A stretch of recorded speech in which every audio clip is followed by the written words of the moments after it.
okay lang po ba, Mami Queenie, na pumunta po ako sa sample proposal ko po para sa inyo? Sige po, sige po. Ay, Mami Queenie, question pala, if ever po ba, kailan niyo po siya gusto masimulan? Kung ako lang po yung mas gusto ko mas early. Pero depende po kasi yan sa magbabayad po. Sige po, sige po. I understand. Yung father niya If po. ever, Mami Queenie, may iba't iba tayong options po eh. Tatlo po. If gusto niyo po, si baby ang insured, tapos kayo po ang policy owner, pero si father po yung magbabayad. Next one po, Ganun po. pwede pong si daughter ang insured, si father po ang owner at magbabayad. Or pwede pong si father po yung insured, pero ang beneficiary si baby po. Ano po ba ang mas gusto niyo kung sakali? Doon na lang po sa nakapangalan sa anak ko, pero akong insurance ng anak ko, pero akong may-ari, pero ang tatay maghuhulog. Opo.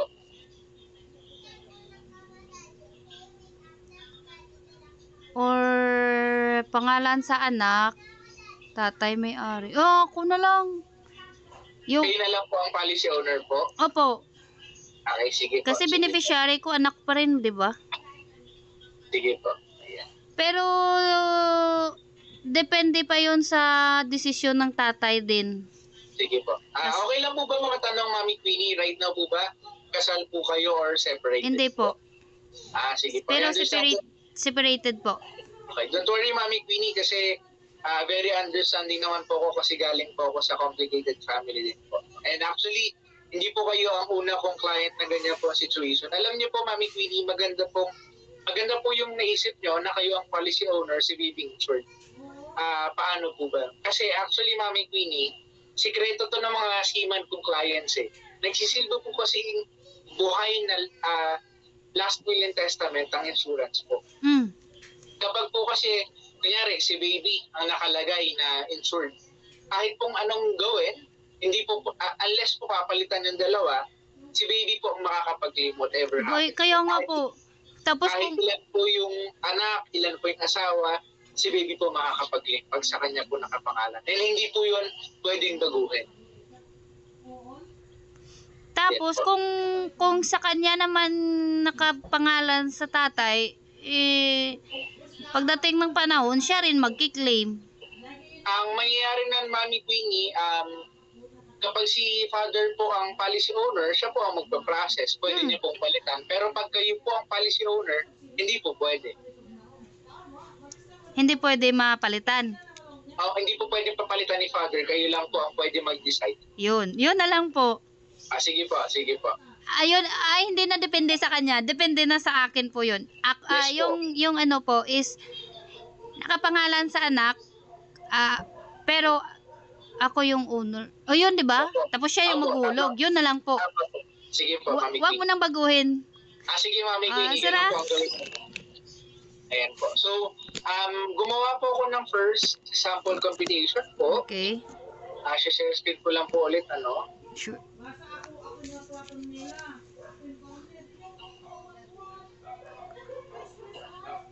Ito, Mami Queenie, if ever po super lucky for you, or kay father po, pwede po kayong magsabi para po magawan ko ng mas mababa. Pero po kasi, sa computation ko po, ito, medyo malapit-lapit po tayo sa goal natin if ever. Sa 15 years o sa 10 years po tayo magbe-base? Opo, yung 15 and 10, malapit-lapit po siya sa goal natin na 2 million in 13 years, 3 million to 4 million in 10 years po. If ever, Mami Queenie, sa tingin niyo po, ano po yung afford po ni father na ma-start? Siguro more than 5,000 lang. More than 5,000 po. Sige Pero po. kaya na niyan, sir, yung 10,000, sir. Sige po. Gumawa din po ako ng isa pa para ready na po, not to waste your time. Wait lang po, i-share screen ko lang po, Mami Queenie, Wait lang po. Open ko lang po yung isa pang file. Nag-ready na po ako para hindi na kayo maghintay. Okay.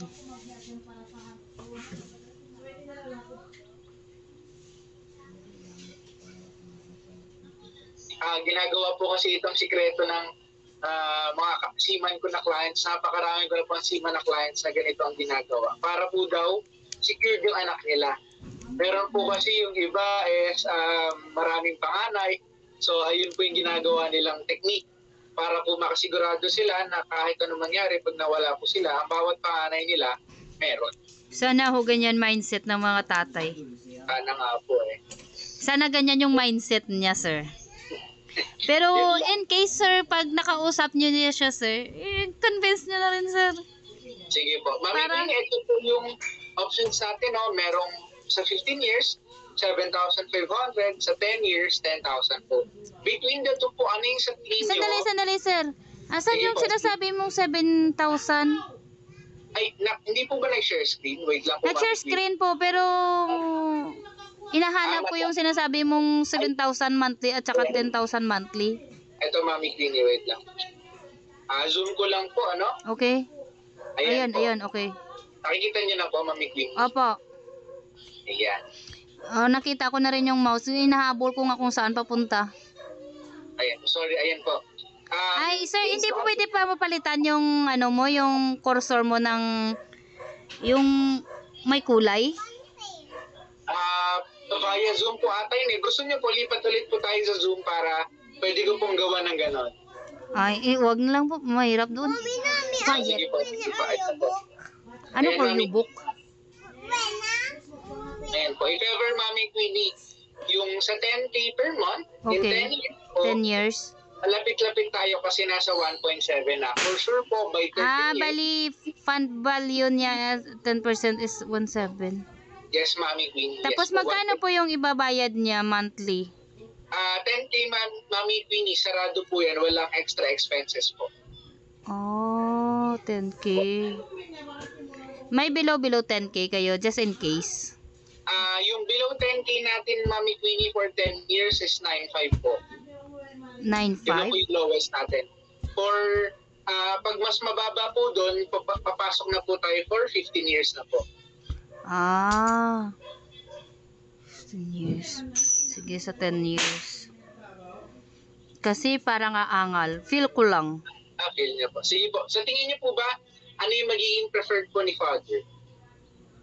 Doon lang sana kung meron kayong... eto. 7.5 monthly, 15 Opo. years. Pero 15 years po. Pero, malapit pa rin po sa goal natin. Kasi kung titingnan niyo po yung 15 years, nasa 2.6 eh.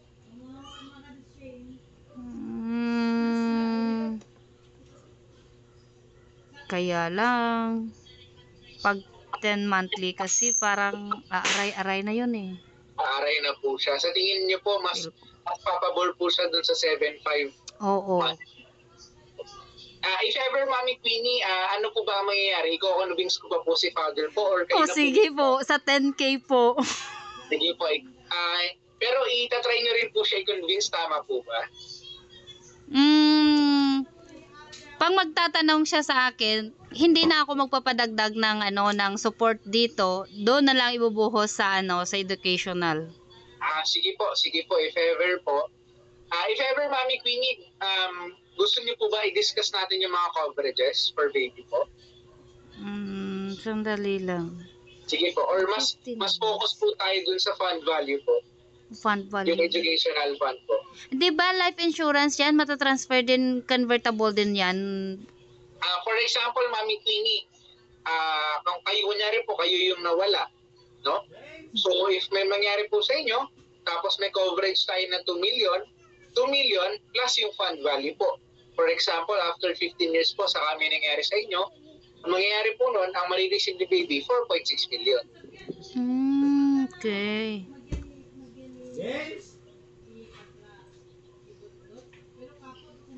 Kaya na naman. 10 years. Kasi yung monthly niya kasi sa tatay niya is 10,000. Pag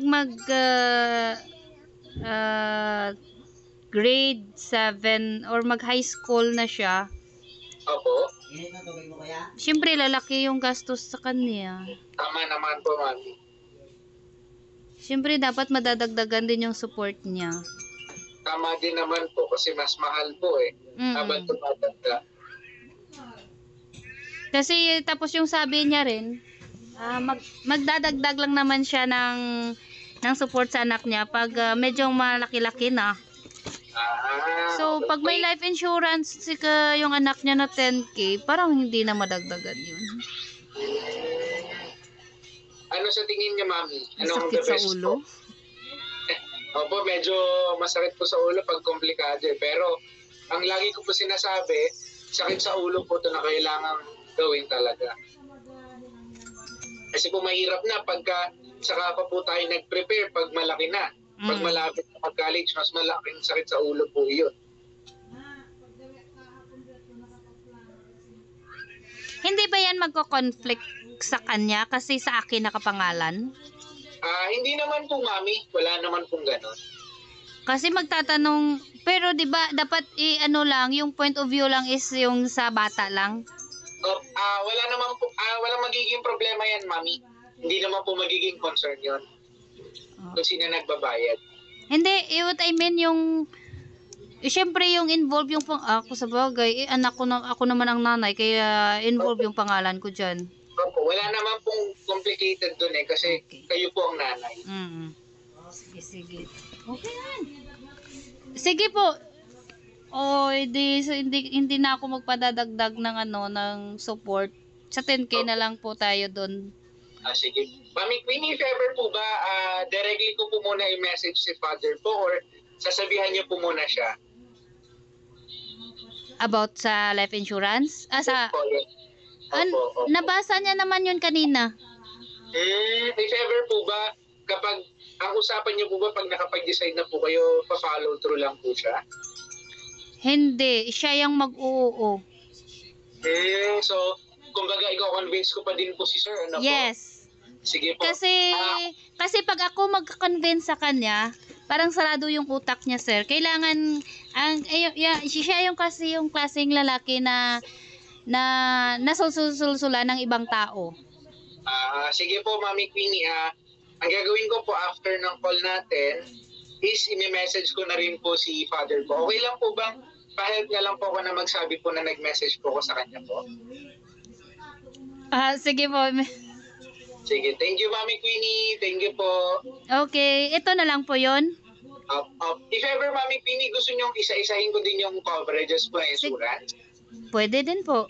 Sige po. For example, Mami Queenie, no, ito sample pa lang naman ito. Instead of si baby yung naging insured natin, bibigyan ko po siya ng up to 2 million of life insurance coverage po. If ever po, pwede pong hati kayo ni Father po, pagdating sa beneficiary, pwede rin pong 100% po na ikaw. Ayun po. Ako na lang yan. Sige po. Bahala siya dyan sa buhay niya. May anak naman yun. Sige po. And next coverage natin, Mami Queenie, is 1 million accelerated total and permanent disability po. For example po, may nangyari kay baby, disabled po siya, hindi na makabangon, hindi na makakain. May marireceive po kayo na 1 million pesos na pwede niyo pong gamitin for therapy, for business, or any other things po na sa tingin niyo makakatulong for baby. If ever, sir, makausap niyo sa sir, wag niyo nang sabihin yung kung sino yung mag-share sa sa policy. Sige po. Sabihin, hindi ko na po i-declare po yun. Opo. Sige po. Next one natin, Mami Queenie, is life care benefit, yung critical illness po. Wag naman sana, pero kung if ever po, nasa tamang edad na si baby, nagkaroon siya ng critical illness, kunyari po nag-18 na siya. Kasi pag wala pa pong 18, bawal po yung critical illness coverage. Pero for example, Mami, nag-18 na siya, dumating ng 19, biglang nagka-problem, nagka-cancer, may coverage po tayo up to 1 million. Yung po yung kinagat. So, pag hindi po below 18, hindi po siya pag below 18, Mami, wala pa po nitong accelerated life care benefit. Accelerated lang. Yes po, yes ma'am. Pero yung ibang dyan, yung permanent meron naman po, disability or accidental, yes, Mami, meron naman po. yung accelerated lang, kailangan 18. Okay, yung next, accidental death. Next natin, Mami, accidental death disablement. Ito, wag naman sana, pero sa dami natin nakikita aksidente sa balita. Nakakatakot. For example, Mami, na napasakay si baby sa bus. No? Tapos, kunyari field trip na lang po. na-discarrel yung bus, Hindi. nabangga. Ay, wag mo nang specify, sir. Yung ano na lang, car accident na lang. Sige po, accident. Sorry mami. Kasi marami po sa clients ko, gusto may event po. Sige po. Pasensya na mami, no? If ever po, ayun na lang po, na-accident si baby, nabuhay for a short span of time, pero nawala din po. On top of 2 million, another 250,000 po. Na pwede niyong gamitin pang cover po nung coverage medical bills niya po na na-incur while naka-hospitalize po. Bali, iba yung just in case, bali, accidental death and the disablement, pang 250. Tapos, yung 2 million, hindi na yun. On top po yun. Kasama po yun? Yes po, plus 2 million po. Okay. Oh, yes po. And Okay, then, next. mami, dahil wala pa pong work si baby, hindi pa po siya pwede ng daily hospital income at saka surgical expense reimbursement. So kung sakali po mag-18 ulit siya, katulad ng critical illness, saka po siya pwede mag-avail. Ng premium waiver. Nung daily hospital income, mami, at okay, saka daily surgical okay. expense reimbursement. Okay. And then, mami, for baby, meron din siyang Future Safe Rider. So kung mapapansin niyo po, nakasarado siyang 2 million. For every birthday po ng policy, madadagdagan po ng 5% ng 2 million yung policy niya. Meaning po, madadagdagan ng 100,000 every birthday po. Ano ulit yun, sir? For every birthday po ng policy, for every year po ng policy, madadagdagan po yung coverage niya ng 100,000 po. Okay. Opo, yes. Malinaw naman, mami, or may nakakalito po ba? Asan mo yung nakita surgical expense? Yung Future Safe Rider, mami. Yung okay. Yun po. 5% po niyan every year, so 100,000 every year po. And then, yung personal accident, accidental death and disablement po, on top of 250,000 yung kanina po, yung coverage na accident, another 100 pa po. So, 350 plus 2 million, 2M. Yes, mami. Ano ibig sabihin ng personal accident? Ano siya, mami? Another name po kasi para ma-separate po siya dun sa nasa taas. Pero yung accident. Opo, sa madaling magkaiba po yung accidental death tsaka yung personal accident? Hindi naman, mami. Kumbaga, addition po siya. Kumbaga para mataglang po as inad siya sa policy. Kasi separate po sila. So yung ibig sabihin yung na point ng personal accident is another term, another coverage, mami, yes po. Another coverage or another term for accident, hindi yung sa car. Wala na yun. Iba naman yun. Hindi, mami, kunyari po, tama po kayo, magiging 350 po siya kasi mag-add po yung 100 sa 250. Ang maximum lang po kasi pag per bata, 250, so plus another po ng 100. Kumbaga, may mga workaround po para mas tumaas yung coverage. Yung ibig sabihin parang gano'n yung nahulog sa bangin, namatay, mga ganyan yung personal accident. Yes, mami, basta po na-disable po. Yes po. Kasi hindi naman natin masabi anong klaseng accident po yung magpapadisable sa atin. Okay, sige. Tapos, next. Next coverage natin, mami, yung field trip coverage. No? May 100K din po. Kasi sa ganyang edad, nag-field trip pa po, may risk pa din po na accident. Yun naman po. Ay, sandali lang. Di ba meron din po yung mga hospitalization, di ba, no? Yun, mami, kapag na-hospitalize po dahil sa accident sa field trip, yes po, covered po siya. Okay. Yes, mami. Okay, sige, next. Last natin, mami, is yung accidental medical expense reimbursement. For example, mami, minor accident. Kailangan niya ma-hospitalize, ma-stitch, magamot. Meron po tayong reimbursable na up to 10,000 per year po. Nagre-reset po siya every year. Maximum of 10. Yes po, every year. How about po minimum? Wala naman siyang minimum, mami, basta minor po. For example po, nakagat ng aso, ng pusa, nako-cover po siya. Okay. Yes po. Basta may ano lang, may valid receipt. Yes po, mami. Meron kasama po may receipt po. Yes po. Okay. So far, mami, natapos naman tayo sa insurance coverage, no?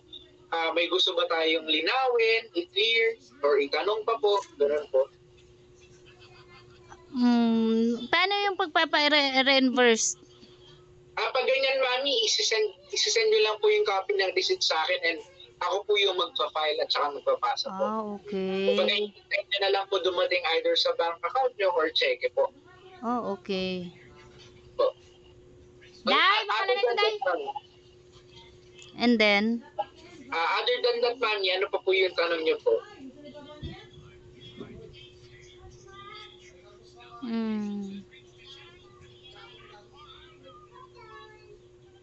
parang okay naman. Okay naman, mami. Magtatanong na lang ako later on. Sige, mami. Okay lang po. Siguro, i-help nyo na lang po ako sa pag-convince po kay father, no? Kasi at the end of the day, para sa future naman po ito ni baby. Yes. Okay lang po ba, mami? Ay, Ayan. try ko lang po. Thank you, Mami Queenie. Okay lang po ba, Mami Queenie, mag-picture po tayo kasi if ever po, requirement din po siya. Sige po, pwede din po. Sige po. Ayan. 1, 2, 3. Yan. Let me check lang, Mami Queenie, if nag-capture po siya properly. Tapos, Mami Queenie, sino po ang gusto niyong artista na ipapangtakip ko po sa face niyo pag pinost ko? For security purposes niya lang po. Sino po ba? Day, ako Day! Sino po ang idol niyong artista po? If ever, Okay na, ako na lang sir. Sige po. Bali, pag nag-ano na po, pag nag approve na, ipopost nyo. Opo. Itinatago ko po kasi yung face nyo kasi for security purposes niyo po. May chance po kasi, Mami Queenie, na after ko i-post yung mukha nyo, baka targetin kayo ng masasamang loob eh. Yun po ang iniiwasan ko. Yes po. Iniiwasan ko lang po na mapahama kayo dahil sa akin po. Hindi yung iniiwasan mong mapaaga ang claim. Yes po. Opo. Iniiwasan ko lang po yun na ako pa po yung mag-cause ng mapahama ka ng clients ko po. Okay lang, Mami Queenie, isa pang picture po para dalawa po. Sandali. Sige po. Sandali. One. Sandali, sir. Sorry, Mami Queenie. Kala ko ready na po kayo. 1, 2, 3. Ayan. Thank you, Mami Queenie. And after this call po, magme-message na rin po ako kay sir para po ma-explain ko rin po sa kanya paano po mangyayari.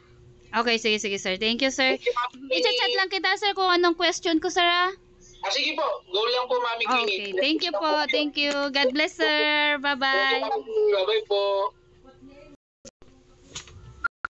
Ano ba, Klon?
Queenie, ang kanon niya. Hanggang may kamay lang, Queenie, it mo. Naman.